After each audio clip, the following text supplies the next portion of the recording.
Hello everyone, welcome to today's video.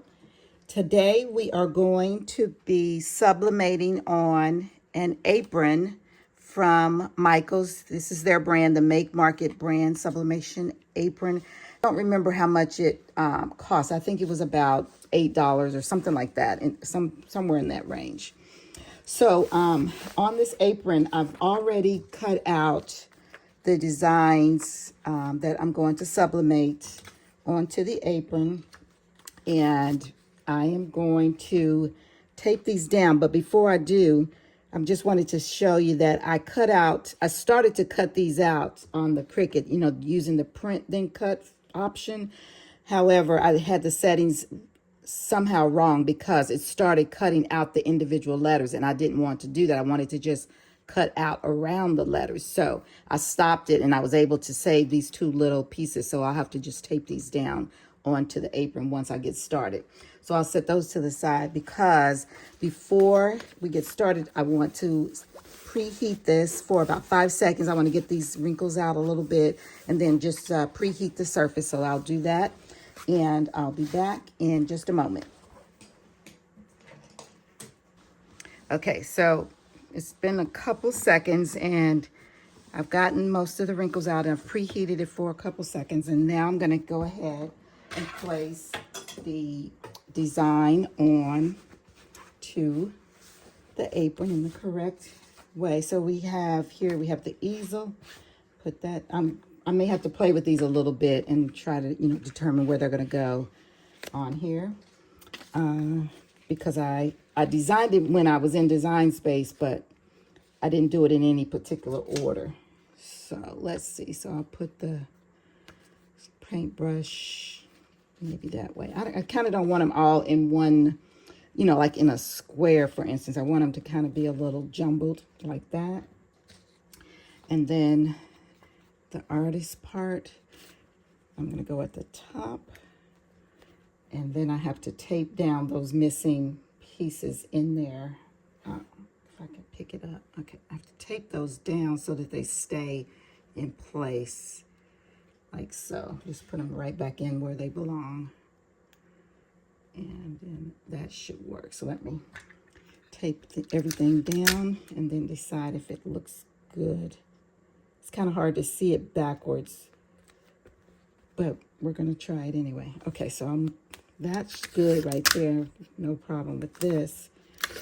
But I'm going to play with these a little bit so that they're not just all in, like slant those a little, slant this a little bit. And this should probably be straight up and down. These can be a little off. And I know that when you're sublimating after you print, that you're supposed to kind of like jag it, make the cuts a little jagged instead of so blunt and straight like this. But I'm just going to take a chance and hope that it's not going to matter too much on this. I'll cut off the ones that are very, very blunt like those. Just kind of make them a little jagged a little bit. Because I cut them out and I cut them too close to the edges. So that's why it's probably not going to work. But anyway, we're going to try this out and see. I'll maybe do these two just to kind of give it a jagged cut instead of a blunt cut. Yeah, that's what you're supposed to do. Okay, so this will be a good test to see if that's necessary, if it's needed or not. And then I have to be sure not to overlap any of it, and also to not get any tape underneath the parts because it's heat resistant. So if the tape is on the design, it will not sublimate. So let's move that over a little. Move this. I don't want to have any overlap at all. Let's make sure it's straight up and down. I think so. Okay, like that. And get everything down. And the key thing that I've been learning is to not move the heat press while you're heating it. That's been a mistake that I've been making, and I realized you cannot do that. You have to keep the heat press as still as possible. Okay, so maybe my heat press is the right size to cover all of this at one time. so that I don't have to shift it at all. So this is a brand new pad here, so it's kind of got like the bend in it from when it was folded in half. This first press should help to keep that down. So we're gonna see. I've already gotten it heated up to the right temperature, 375 for 60 seconds. And let's see, how can I lay this to make sure everything is covered? Maybe, no, I think I need to move. Well, let's try it. I'm gonna keep it as still as possible. Make sure every part is covered. And I think it is, so let's go for 60 seconds.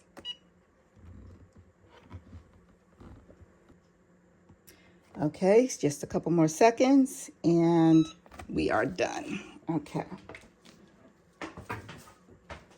So one thing, or actually two things that you did not see that I had to correct is one, butcher paper on top of the design, and two, butcher paper on your mat to keep your surface clean from the dye, from the sublimation, and to keep the bottom of your arm heating press from getting ink on it as well. So I stopped it almost immediately and I added that paper off camera, and then I finished the sublimation process. So I'm just going to test a section out to see if it worked, and it worked. Awesome. Perfect colors. Vivid, bright colors. Let's see if this worked too. Yes. That is great. Oh, and so the tearing and the ripping part did not matter because there's no indication that, where I had the blunt lines, there's no shadowing or anything like that. So this turned out perfectly. The colors are nice. And this is sublimation, so the colors are in the fabric. They will not wash out at all.